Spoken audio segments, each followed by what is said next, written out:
نبی پاک صلی اللہ علیہ وسلم کا ارادہ نہیں تھا جنگ کا، حضور جنگ کے لیے نہیں نکلے تھے۔ قریش اس طرح کرتے تھے کہ مسلمانوں کے قافلے لوٹ لیتے تھے، لوٹ مار کرتے کرتے مدینے کی سرحد تک وہ آ جایا کرتے تھے۔ ایک قافلہ ابو سفیان لے کے جا رہے تھے تجارت کے لیے، تو اس میں سارے کافروں کا مال شامل تھا۔ ایک قافلہ جایا کرتا تھا، سارے اپنا اپنا مال شامل کر دیتے تھے۔ تو جو کہ یہ مسلمانوں کو ستاتے تھے، تو آج حضور علیہ السلام نے ارادہ کرم کیا کہ ان کے قافلے کو ہم نے بھی روکنا ہے، تاکہ ان کو اس بات کا احساس ہو کہ اس طرح نہیں کرنا چاہیے۔ اس قافلے کے لیے نبی پاک صلی اللہ تعالی علیہ وسلم نکلے، جنگ کا تو ارادہ ہی نہیں تھا۔ 313 لوگ حضور کے ساتھ تھے، اور سواریوں کی تعداد اس طرح کی تھی کہ بعض اوقات ایک ایک سواری پر 3 لوگ سوار تھے، تو 2 آدمی سوار ہوتے تھے، تیسرا پیدل چلتا تھا۔ اور قربان جائیں، حضور علیہ السلام کی مساوات کا یہ عالم تھا کہ نبی پاک تھے، حضرت مولا علی تھے اور جناب زید تھے۔ 2 سوار ہوتے تھے، ایک پیدل چلتا تھا۔ جب 2 غلاموں کے سوار ہونے کی باری تھی، آقا کے پیدل چلنے کی باری تھی، تو حضرت علی نے اور جناب زید نے عرض کی، حضور آپ بیٹھ جائیں، ہم پیدل چلتے ہیں۔ حضور فرمانے لگے، نہ تمہارے اندر طاقت زیادہ ہے اور نہ تمہیں ثواب کی ضرورت زیادہ ہے۔ مجھے اللہ نے طاقت بھی زیادہ دی ہے اور میں ثواب سے بھی مستغنی نہیں ہوں، لہذا تم اگر پیدل چل سکتے ہو تو میں بھی پیدل چلوں گا میں بھی پیدل۔ یہ چیز مساوات پیدا کرتی ہے۔ حضور اس طرح جا رہے تھے۔ ابو سفیان بڑے تیز آدمی تھے۔ جب پتہ چلا نا کہ مسلمان حملے کے ارادے سے آ رہے ہیں، تو ایک بندہ جلدی سے دوڑایا، مکے جا کے بتاؤ تم سب کا مال میرے پاس ہے، تو مسلمانوں نے حملہ کر دیا ہے۔ خود اس طرح کیا کہ جس رستے سے وہ جا رہے تھے، وہ رستہ بدل کے رستہ کوئی اور اختیار کر لیا۔ قافلہ بھی بچ کے نکل گیا۔ اہل عرب کا طریقہ تھا ایمرجنسی اعلان کرنے کا، ہمارے ہاں بھی طریقہ ہے، بریکنگ نیوز ہے نا جی، چور آ گیا، پھر وہ کئی دفعہ صحیح بھی آتا ہے تو لوگ یقین نہیں کرتے۔ ہر شے کی تو بریکنگ نیوز ہے، اور کھولیں تو بیچ میں سے کچھ بھی نہیں نکلتا، نیری نیوز بھی نہیں نکلتی، بریکنگ کیا نکلنی ہوتی ہے۔ اس لیے میں کہتا ہوں کہ میڈیا کی ہر بات کو تسلیم نہ کر لیا کریں، سوشل میڈیا پہ چلنے والی ہر خبر کو نہ مان لیا کریں۔ یہاں تو اتنا عجیب حال ہے، ہمارے ایک بزرگ عالم دین ہے، بیچارے پچھلے دنوں وضاحت دے رہے تھے، خود بیٹھ کے کہہ رہے تھے وہ میں زندہ ہوں بھائی، کسی نے میڈیا پہ خبر دے دی کہ میں فوت ہو گیا ہوں۔ وہ کہہ رہے تھے مہربانی کرو مجھے سونے دو، سارا دن ٹیلی فون آتے ہیں اور لوگ مجھے ہی فون کر کے میری تعزیت کا پوچھنے لگ جاتے ہیں۔ تو اس طرح نہ کریں، کیا صرف تھوڑا سا میڈیا چلانے کے لیے جھوٹ بولا جائے گا؟ بہرحال انہوں نے جو بندہ بھیجا، تو بریکنگ نیوز کا وہاں بھی ایک طریقہ تھا۔ اونٹ کے کان ناک کاٹ دیتے تھے، اپنے کپڑے پھاڑ لیتے تھے۔ اب اونٹ بڑے زور سے چلاتا تھا، جب اس کا ناک کٹ جاتا تھا، اونٹ چلاتا تو لوگ گھروں سے نکل آتے۔ اب وہ جو بندہ ابو سفیان نے بھیجا تھا، اس نے جا کے اپنے اونٹ کے ناک کان کاٹ دیے۔ لوگ دوڑے، باہر نکلے، پوچھا کیا ہوا، تو اس نے کہا نکلو تمہارا تو مال سارا لوٹنے لگے مسلمان۔ وہ ابو سفیان بچ کے نکل گئے تھے، انہوں نے پیغام بھی دیا کہ میں بچ کے آ گیا ہوں، اب آنے کی ضرورت نہیں۔ لیکن انسان کو جو چیز سب سے زیادہ پستی میں لے جاتی ہے، وہ اس کا تکبر ہوتا ہے۔ تو مینوں جانتا ہی نہیں، تجھے میرا پتہ ہی نہیں، یہ لے ڈوبتی ہے چیز لوگوں کو۔ انہیں بھی لے ڈوبی، انہوں نے کہا جی آپ نہیں واپس جانا، اب چلو۔ 1000 کا لشکر، گانے بجانے والی عورتیں ساتھ، شراب کے مٹکے ساتھ، 10 اونٹ روز ذبح ہو رہے ہیں، سردار دعوتیں پکا رہے ہیں، گوشت بھونا جا رہا ہے۔ بدر میں پہنچ گئے، مسلمان بھی 313 پہنچ گئے۔ یہ ساری رات شرابیں پیتے، وہ ساری رات سجدے کرتے، یہ ناچ گانے سرور کی محفلیں سجتی، اور وہ رسول پاک کی تقریر سنتے، حضور کے خطبات سے فیض یاب ہوتے۔ عمیر بن وہب کو بھیجا ابو جہل نے، کہا پتہ کر کے آؤ بندے کتنے۔ اس نے جا کے کہا کہ 312 313 310 اتنے۔ کہنے لگا جنگ کیا کرنی ہے، ان کو سویرے اونٹوں کی پشتوں پہ باندھ کے لے جائیں گے، مکے جا کے دیکھیں گے کیا کرنا ہے۔ یہ تکبر ہے نا۔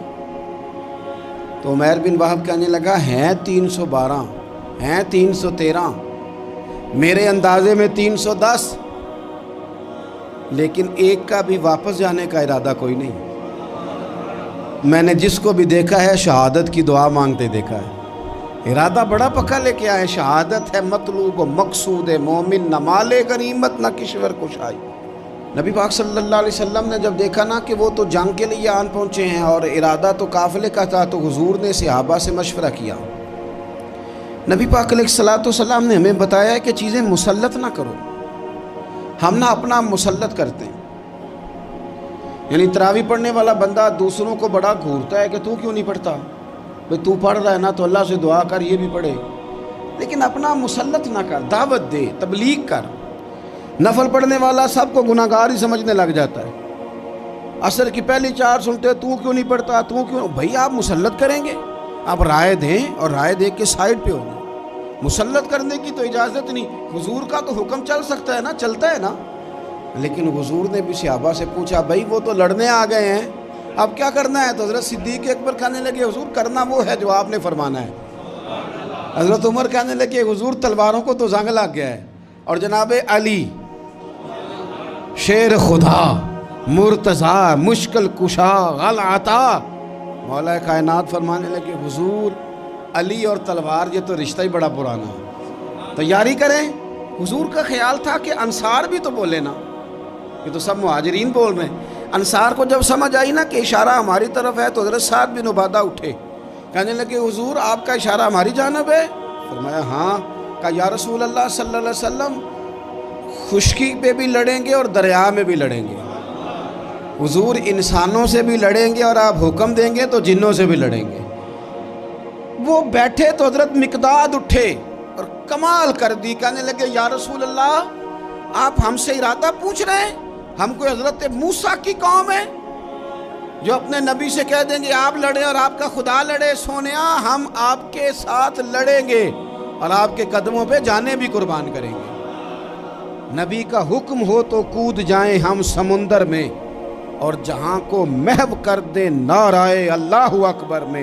نہتے 313 بشر شوق شہادت میں نکل آئے تھے میدان میں، محمد کی قیادت میں نہ تیغ و تیر پہ تکیا، نہ خنجر پہ نہ بھالے پر، بھروسہ ہے تو ایک سادی سی کالی کملی والے پر۔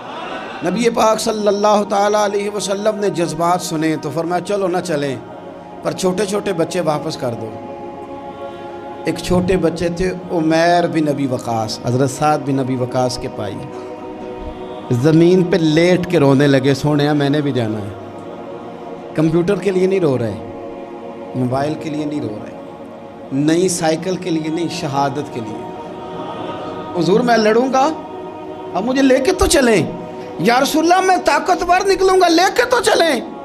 ان کے آنسو دیکھ کے حضور نے فرمایا لے چلو نا ساتھ۔ فطرت مسکرا رہی تھی، حضرت سعد بن عبادہ ایک دوسرے سے کہہ رہے تھے ہم سے لڑنے آیا ہے ابو جہل، جس قوم کے بچوں کی شجاعت کا یہ عالم ہے اس قوم میں علی کا کیا حال ہوگا اور امیر حمزہ کا کیا عالم ہوگا۔ یہ ہمارے ساتھ مقابلہ کریں گے یہ لوگ؟ اور چھوٹے اتنے تھے حضرت عمیر کے تلوار اپنے ہاتھوں سے اپنے گلے میں نہیں لٹکا سکتے تھے، وہ بڑے بھائی نے لٹکائی، میدان میں نکلے۔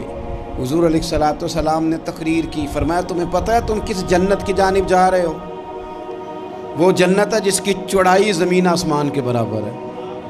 حضرت عمیر بن حمام انصاری ایک صحابی تھے، جب کریم نے فرمایا نا جنت کی چوڑائی، کسی چیز کی لمبائی زیادہ ہوتی ہے چوڑائی کم ہوتی ہے، جب فرمایا نا کہ چوڑائی زمین آسمان کے برابر ہے تو حضرت عمیر بولے، کہنے لگے واہ واہ واہ واہ واہ، کھجوریں کھا رہے تھے۔ حضور نے فرمایا تو بڑی واہ واہ کر رہا ہے، کہ سونیا اتنی جنت پیاری ہے تو ہم دور کیوں ہیں، یہ دے نا ذرا تلوار۔